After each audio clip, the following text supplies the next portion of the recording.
But நாங்கள் 2 பேரும் directors, எங்களுக்கு தெரியும் நாங்கள் இருக்கும்போது நாங்கள் அப்படி தான் இருப்போம். ஸோ ஒரு டேரக்டர் அப்படி தான் இருப்போம். நடிகனாக இருக்கும்போது எங்களுக்கு கஷ்டமாக இருக்குது.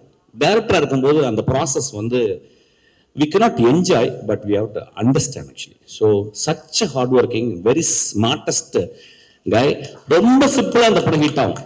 படம் பெரிய ரொம்ப எகிரி குச்செல்லாம் அப்படிலாம் பண்ணணும்னு இல்லை, ரொம்ப சாதாரணமாக அந்த படம் ஹிட் ஆகும். ஏன்னா இந்த படத்தில் ஒரு அழகான மாரல் சொல்லியிருக்கான். ஒரு மாரல், அதாவது இந்த காலத்து இளைஞர்களுக்கு சொல்ல வேண்டிய, இந்த காலத்து இளைஞர்களுக்கு எப்படி சொல்லணுமோ அந்த மெத்தட்ல ஒரு மாரல் சொல்லியிருக்கான். So it's a story, it is not a simple story, it is a deeply இன்கிரைன்ட் in morality. எனக்கு அதனால தான் அவனுக்கு ரொம்ப பிடிக்கும். ஒரு காலேஜ் பையன் வாழ்க்கையில எப்படி இருக்கணும் அப்படின்றத அவன் அனுபவத்தை வச்சு வீவ் பண்ணி சொல்லியிருக்கான். So it is a very very important film. சொன்ன விதம் வந்து ரொம்ப ஹாப்பியா, என்னை மாதிரி சீரியஸாக சொல்ல மாட்டான்.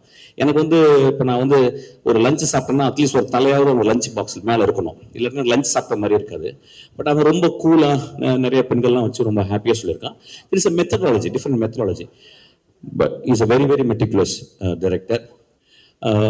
டைரக்ட் பண்ணும்போது நிறைய டேக்ஸ் வாங்குவான். அதுதான் ரொம்ப சந்தோஷப்பட்டு நான் டப்பிங்கில் போயிட்டு அப்பா ஃப்ரீயாக போனேன்னா டைரக்ஷனோட டப்பிங்கில் நிறைய டேக் எடுத்தான். நான் வந்து ஒரு 4 டிஸ்பிளேஸ்மெண்ட், ஒரு நிறைய ஊர்கள், காரைக்குடி, திண்டுக்கல், மதுரை, மெட்ராஸ், யூரோப்லாம் நிறைய போயிட்டு வந்திருக்கேன்னா.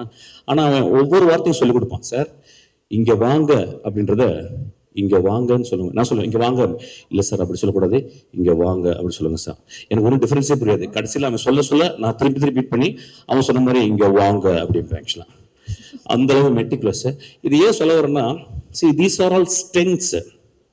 இதை ஏன் நான் ஹைலைட் பண்ணி பேசினா, these are all strength. நீ கடைசி வரைக்கும் அப்படிதான் இருக்கணும். You are going to scale heights again.